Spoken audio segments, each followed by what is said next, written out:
The joint session of the House and the Senate will come to order. What is the pleasure of the joint session? Mr. President. Madam Floor Leader. I ask unanimous consent that we resolve ourselves into a committee of the whole House and Senate to be addressed by Chief Justice of the New Mexico Supreme Court, the Honorable C. Shannon Bacon. If there is no objection, it is so ordered. The committee of the whole House and Senate will come to order.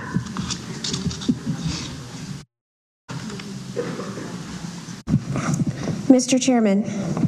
The chair recognizes Representative Spansky. I ask unanimous consent that the chair appoint a committee of 6 to escort Chief Justice C. Shannon Bacon to the House chambers. If there is no objection, the chair will appoint Senator Cedillo Lopez, Senator Ortiz-Pino, and Senator,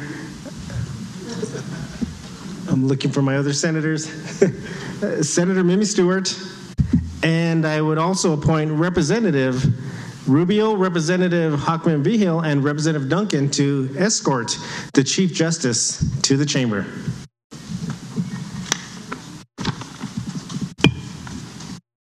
At this time, while they're bringing in the Chief Justice, I'll go ahead and recognize some guests who are here today joining us. First, to begin with the family of Chief Justice C. Shannon Bacon, Twyla Furniture, Josh Bacon, Anna Bacon, RJ Bacon, Tristan Bacon, Bill Sneed, David Sneed, and Charles Butler. Big round of applause for our guests.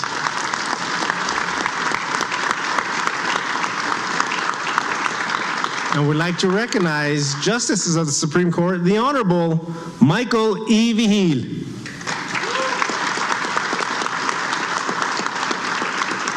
The Honorable David K. Thompson. The Honorable Julie J. Vargas.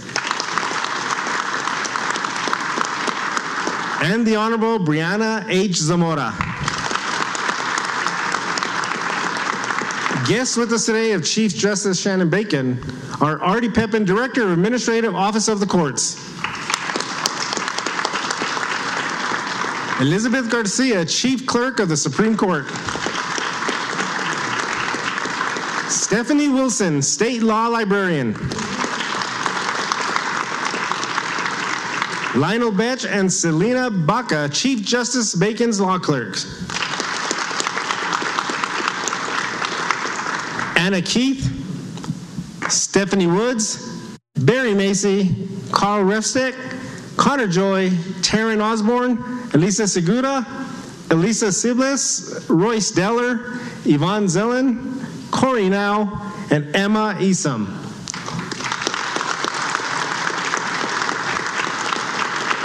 The chair would also like to recognize Attorney General Raul Torres,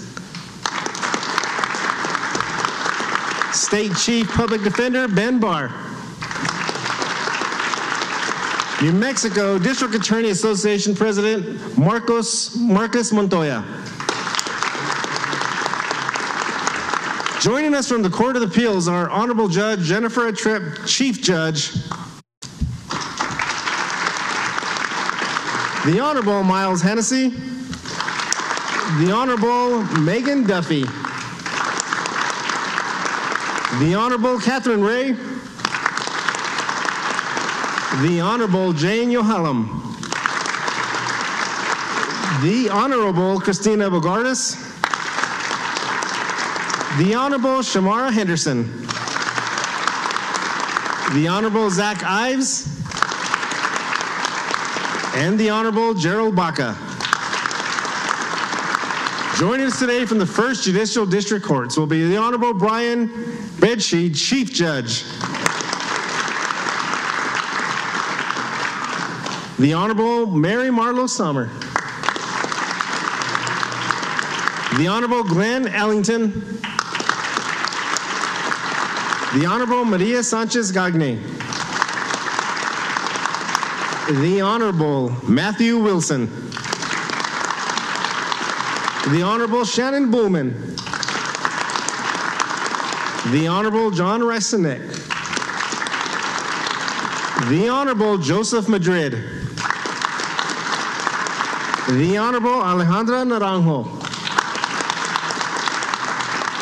From the 2nd Judicial District, the Honorable Marie Ward, Chief Judge. The Honorable Nancy Franchini. The Honorable Aaron O'Connell. The Honorable Benjamin Chavez. The Honorable Jane Levy. The Honorable Clay Campbell, retired judge. District Attorney for Bernalillo County, Mr. Sam Bregman. From the Bernalillo County Metropolitan Court, the Honorable Maria Dominguez, Chief Judge. From the 4th Judicial District, the Honorable Flora Gallegos, Chief Judge. The Honorable Abigail Aragon. From the 6th Judicial District, the Honorable Jared Hofackett. From the 8th Judicial District, the Honorable Emilio Chavez, Chief Judge.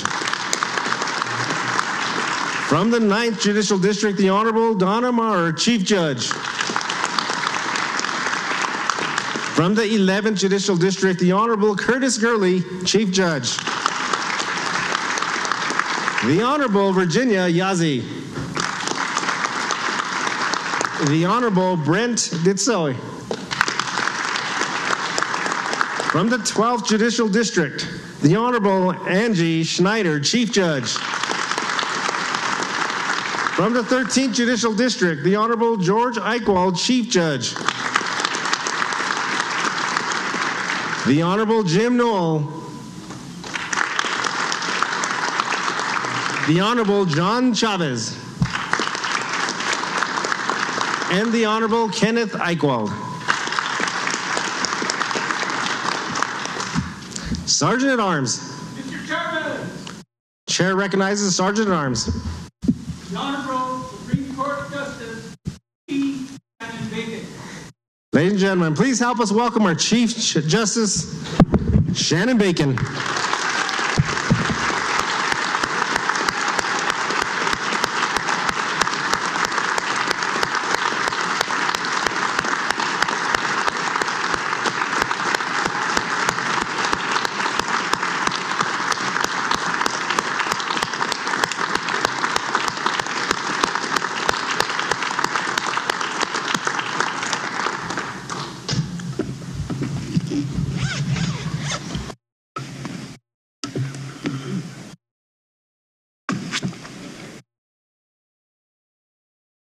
Lieutenant Governor Morales, Speaker of the House Martinez, President Stewart, majority and minority leaders of the House and Senate, distinguished members of the legislature, my colleagues on the Supreme Court and the Judiciary, family, friends, good afternoon. So this morning when I woke up, I thought I would be wearing two shoes that actually match. No such luck. So for all of those people over the course of the last 24 hours told me to break a leg, I know they meant it well. It has been 4 years since a State of the Judiciary address has been presented to the state of New Mexico, and it is a tremendous honor to be here to share our accomplishments, achievements, and our challenges as we begin 2023. Today, I represent members of our judiciary, many of whom are here today. I deeply appreciate the presence of so many judges and staff. I especially want to take this opportunity to thank my colleagues and recognize their distinguished service to the state of New Mexico. Between the five of us, we represent over 60 years of judicial experience. Senior Justice Michael Vigil, Justice David Thompson, Justice Julie Vargas, and Justice Barana Zamora. I want to thank my colleagues with entrusting me with the leadership of the judiciary for their support, collaboration, and friendship. Please join me in giving them a round of applause.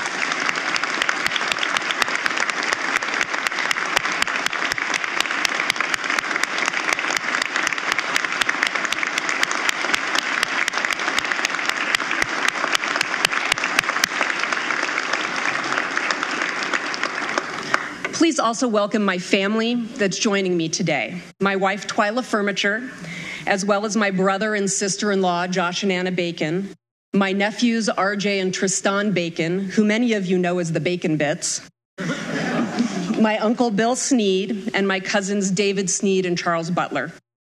I would also like to recognize my father and stepmother who could not be here today.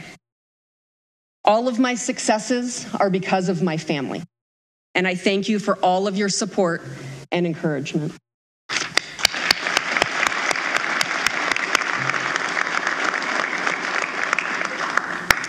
Today, I am asked to report on the state of the judiciary, outlining our needs. So when I think to myself, what is the state of the judiciary? I easily come to the following. The judiciary is battered and bruised, strong, resilient, creative, committed, and caring. I hope through my words today, this will be evident. Today, I will focus on 4 areas. First, the judiciary's efforts over the past 4 years to provide equal justice under law, with a special focus on accomplishments during and because of the pandemic. Second, I will highlight programs that I am especially proud of that demonstrate the commitment of the courts to the community. Third, I will discuss the important but complicated topic of crime and criminal justice reform. Finally, I will end with a discussion of the judiciary's fiscal and legislative goals this year. I'd like to begin by recognizing the impact of COVID-19 on the judiciary and express my awe and gratitude for every single member of the judiciary who ensured we never closed our courts. We never had COVID spread to jurors coming into our buildings. And as a result, we developed innovative processes, services, and procedures that will continue to serve all of us in the future. COVID became the fuel for something new. And just as the phoenix rises from the ashes, the judiciary has risen to the administration of equal justice under law, rededicated to that principle. Remote and hybrid hearings, depositions, mediations, and even bench trials not only kept participants safe, but saved time and costs and improved access to New Mexico courts for New Mexicans who have a hard time traveling to courts. We are working to expand the use of technology in courtrooms. This month, we are beginning a pilot program in the Metropolitan Court and in the 8th Judicial District, where jurors will be selected for jury duty remotely. This will ease the pressure on jurors that have to travel great distances to participate in trials. In addition, we are exploring placing what we call justice stations in the community so that litigants can partake in remote hearings even if they don't have access to broadband. We'd like to place those in community centers and the like. Adapting quickly to remote proceedings made it possible for our courts to stay open. In fact, the judiciary never closed its doors during the pandemic. Over the past 4 years, the judiciary held over 2 million hearings and bench trials, including nearly 500,000 each in calendar years 2020 and 2021, and over 4,000 jury trials. In 2022, the judiciary stayed on track, conducting 453,349 hearings and bench trials and 1,204 jury trials. Courts cleared more cases than were filed in 2022. The disposition rate, the percentage of adjudicated cases compared to the number of new and reopened cases during the fiscal year, was 103% for district courts statewide, 105% for the magistrate courts, and 108% for the Metropolitan Court. These are extraordinary numbers. Another product of the pandemic was the court-based eviction prevention and diversion program, which assisted New Mexicans facing eviction during the pandemic and provided property owners with an alternative to being evicted because they were unable to pay their rent. This statewide program was a partnership between the judiciary and the Department of Finance Administration, the first of its kind. And it was designed to effectively distribute ARPA funding coming in from the federal government for eviction proceedings. The program connected tenants and property owners with court navigators and mediators to facilitate distributing rent payments and thereby keeping New Mexicans housed. As the program sunsets, because we have distributed all of the federal funding, we can report that as of January 12, 2023, the program resulted in awards of excess of $217 million in rent and utility payments, as well as emergency hotel stays and moving costs. This funding assisted 60,429 households and made 98,175 individual awards. I am very proud that the White House identified New Mexico's eviction prevention and diversion program as the gold standard in the entire country.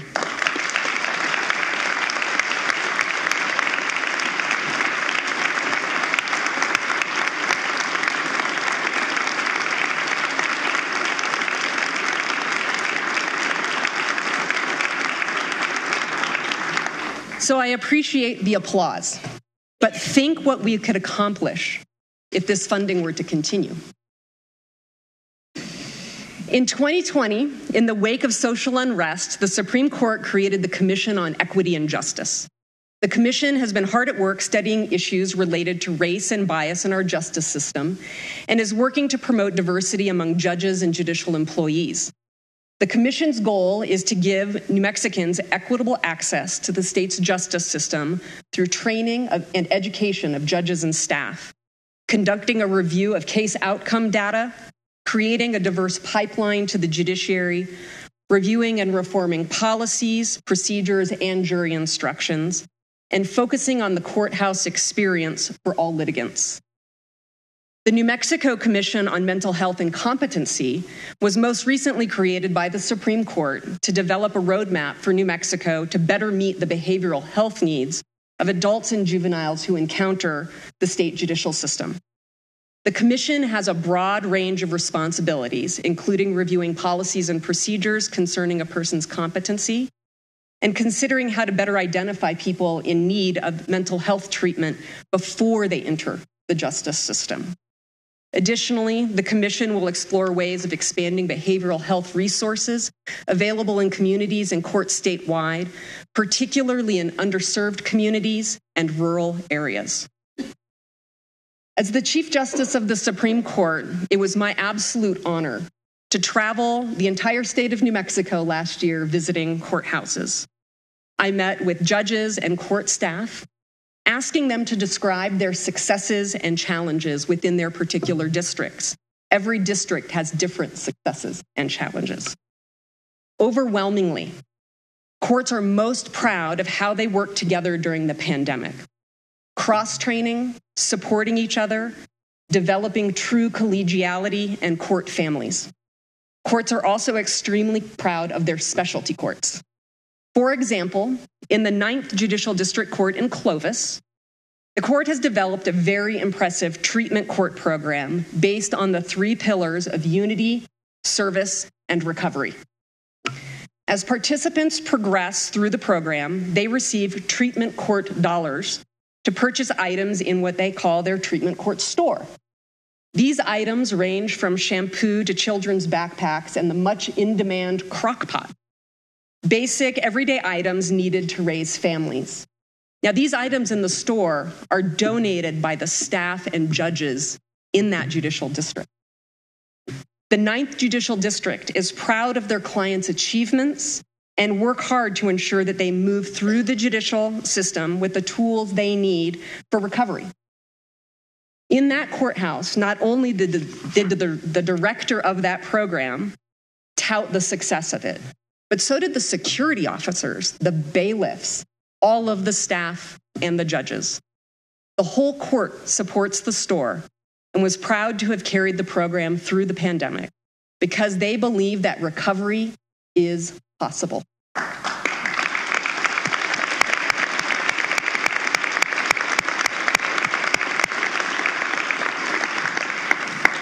Over the past 4 years, including the pandemic years, 3,280 people have participated in treatment courts, and 1,800 people have successfully graduated from the program statewide. Graduating from a treatment court significantly improves success in life and departure from the criminal justice system. Courts are also rightfully proud of their self-help programs, which assist individuals without a lawyer to navigate the court system. In the state's largest judicial district, which serves Bernalillo County, an average of 14,500 individuals receive assistance from its self-help center every single year. The Metropolitan Court assisted an additional 27,657 people during the past 3 years.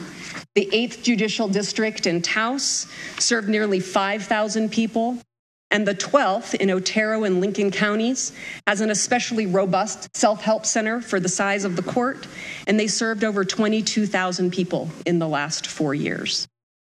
When people have access to legal resources such as plain language forms, legal advice, self-help centers, or pro bono attorneys, they are empowered with the knowledge about their full rights and the legal process, giving them access to the justice that they deserve. This deserved access is also a focus of the Supreme Court convened task force examining and addressing the lawyer shortage in rural New Mexico. New Mexico has large legal deserts where few to no options for legal representation in civil matters exists. For instance, Harding and Debaca counties do not have a single practicing lawyer. And Guadalupe County has one lawyer for more than 3,000 square miles. 21% of our counties have 5 or fewer lawyers, and 33% have 10 or fewer. This is the definition of legal deserts. This scarcity is a critical backdrop to the development of innovative programs and is part of partnerships with our service providers to ensure access to justice. The lack of lawyers in rural New Mexico bolsters the need to make sure people are aware and knowledgeable about available legal services. One such innovation is the Modest Means Helpline, which began operations just this past October through collaboration between Representative Pamela Herndon, the State Bar, and the Supreme Court's Access to Justice Commission.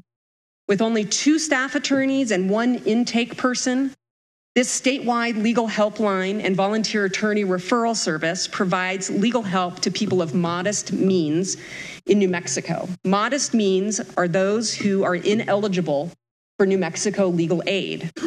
People of modest means live at below 500% of the federal poverty guidelines, and that makes up roughly 75% of New Mexicans. This 75% of New Mexicans have very limited options for accessing legal services, particularly in family law, which deals with issues such as child custody, divorce, and domestic violence. The Modest Means Helpline often completely resolves the caller's questions or provides access and pairing with a volunteer attorney. Since its inception, just this past October, the Modest Means Helpline has already served 245 callers, helping 680 people in 24 of the 33 counties in New Mexico. Unfortunately, due to high call volume and limited funding, the Modest Means Helpline must restrict intake for cases to 20 hours a week. It can't operate full-time because of the lack of staffing. To fully address this need, the Modest Means Helpline is requesting funding for 2 additional staff attorneys and another intake person. So I'm going to change gears a little bit now. On the topic of criminal justice reform, let us recall where we were prior to the elimination of money bail. Under the bail bond system, when someone was accused of a crime, including those who we as a society deem the most dangerous, the accused was permitted, and in fact allowed under almost all circumstances, to post a money bond. This resulted in most criminal defendants being free until trial. Not only was this system unconstitutional, but it was also more dangerous because it didn't include any analysis of danger to the public. With the elimination of money bail, judges now have the ability to assess dangerousness, something they could not do before. In Bernalillo County, this has resulted in the detention of over 3,000 defendants pending trial, something that could not happen before with the bail bond system. As we discuss changes to the criminal justice system, we need to remember our shared values that emanate from the Constitution of the United States and the Constitution of the State of New Mexico, that everyone accused of a crime is innocent until they are proven guilty, that we value liberty, that we value freedom. These fundamental principles are bedrock in our democracy and are designed to curb tyranny and support a civilized society. Holding fast to these principles is what makes the discussion of criminal justice reform so difficult. Balancing the rights of the accused but not yet convicted and the safety and security of the public is hard. And it should be hard. We're talking about competing constitutional rights. So as the legislature considers these hard issues, I have a few requests of each of you. First, make your public policy decisions based on what the Constitution mandates and on facts and on verified data. Second, that you fully consider and understand the impact of your decisions, what the costs are, both fiscal and human. The fiscal impact. Criminal justice reform, no matter what path you choose, is very expensive.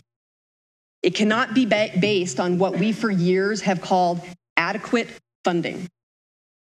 The number of times the judiciary has been met with the concept of adequate funding in this arena goes beyond my 10 fingers. The funding needs to be robust. The funding must provide for the judiciary, the public defenders, the district attorneys, law enforcement, corrections, county jails, and behavioral health, all of which struggle to meet the demands of our system today.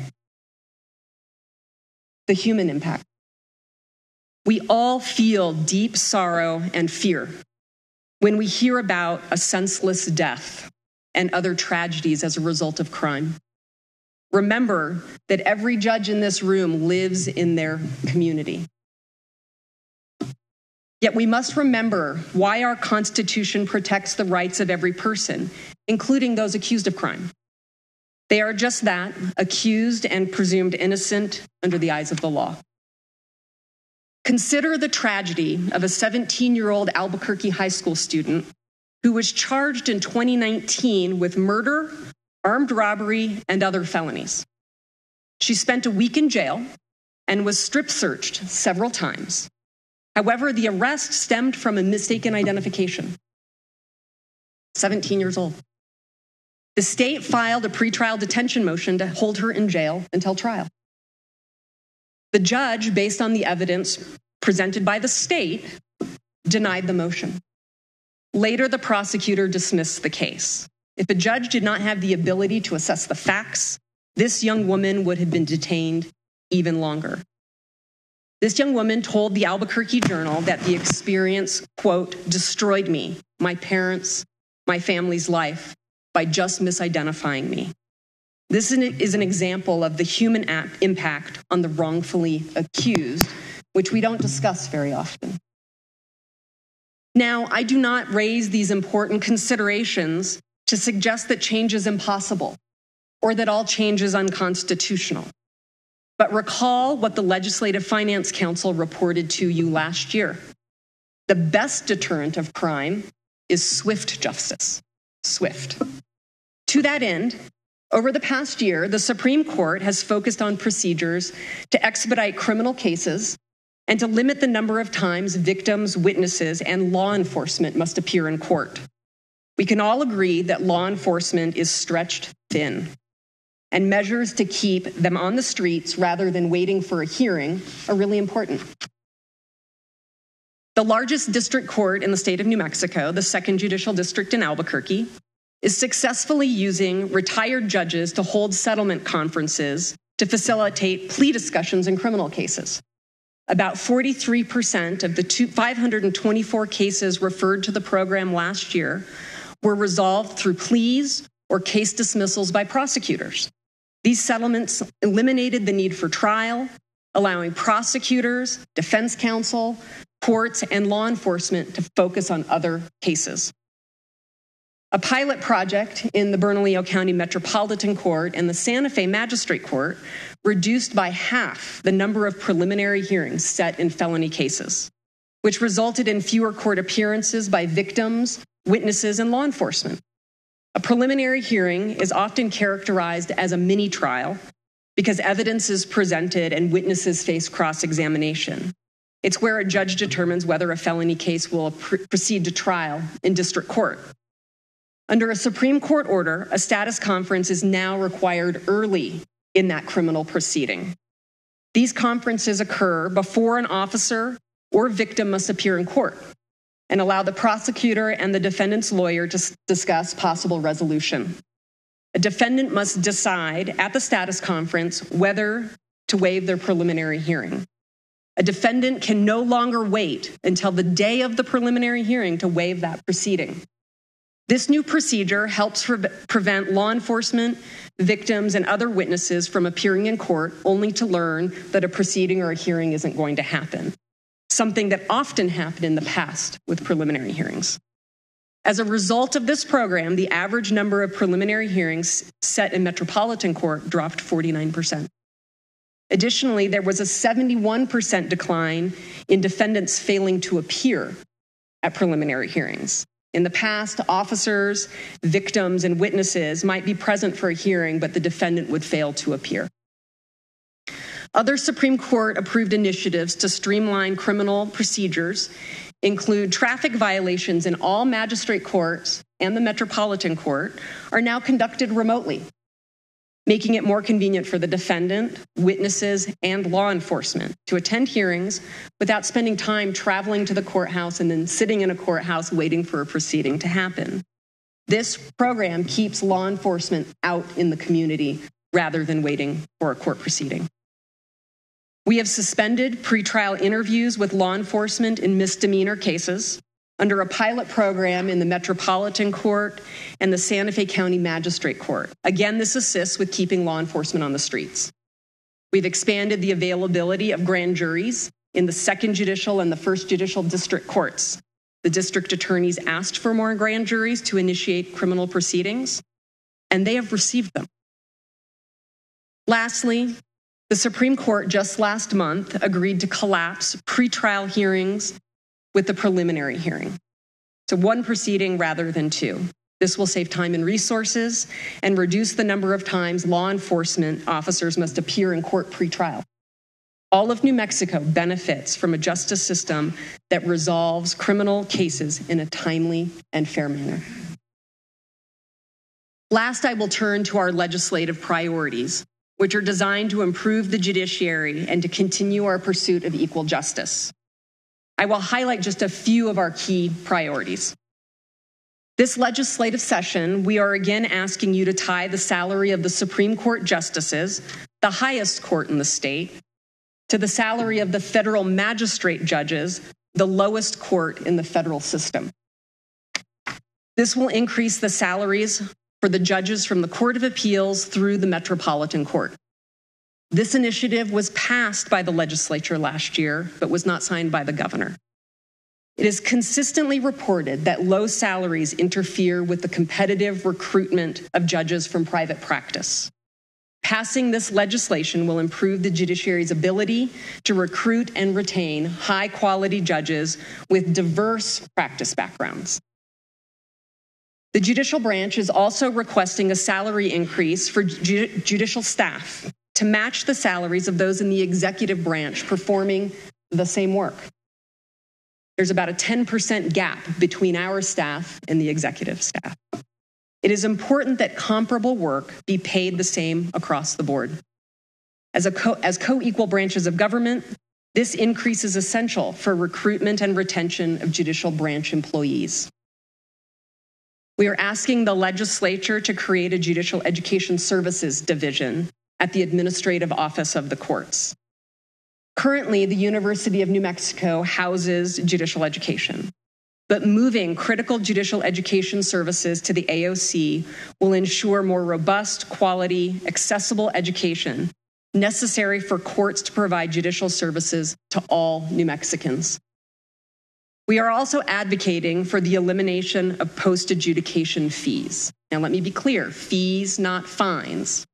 You all set the punishment through fine. These are fees that get tacked on to pay for government programs. It's been a means for funding the judiciary for decades and other state programs. If these programs are important to you and to New Mexicans, they should be paid for through revenue from the general fund and overseen by the legislature. The elimination of fee funding is a national best practice, which promotes budget transparency and eliminates the unjust practice of paying for government functions on the backs of those who can least afford it.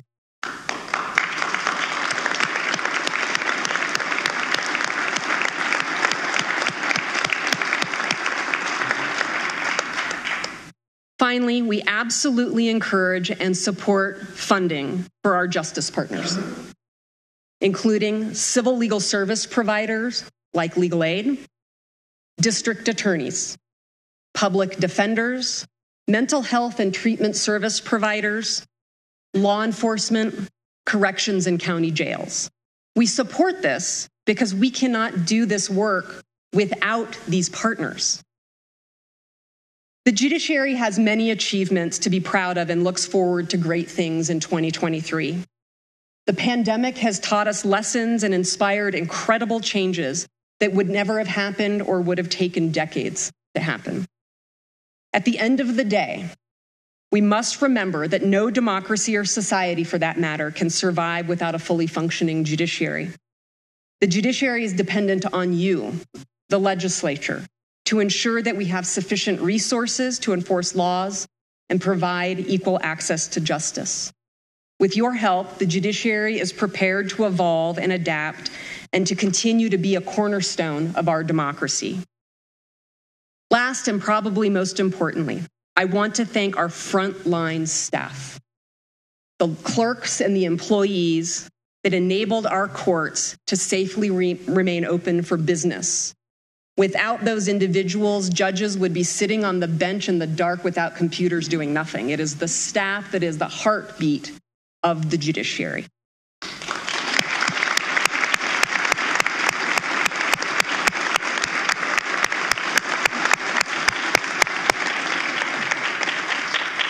Thank you for sharing your thanks and gratitude to these really important members of our third branch of government. The judiciary looks forward to working with you this session. We know that working together, we can ensure equal justice under the law and provide citizens of New Mexico the very best services and outcomes when they are in need, inside and outside of the courtroom. Thank you for your warm welcome, your time, attention, and consideration.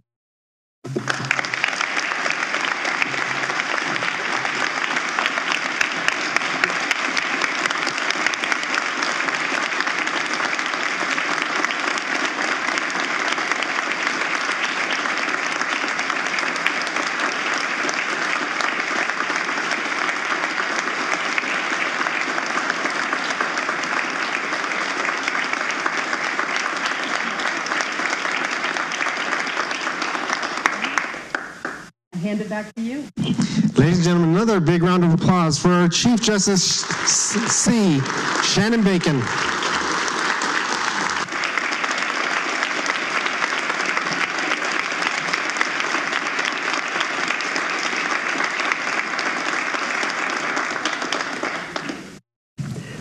Mr. Chair. Representative Chasey.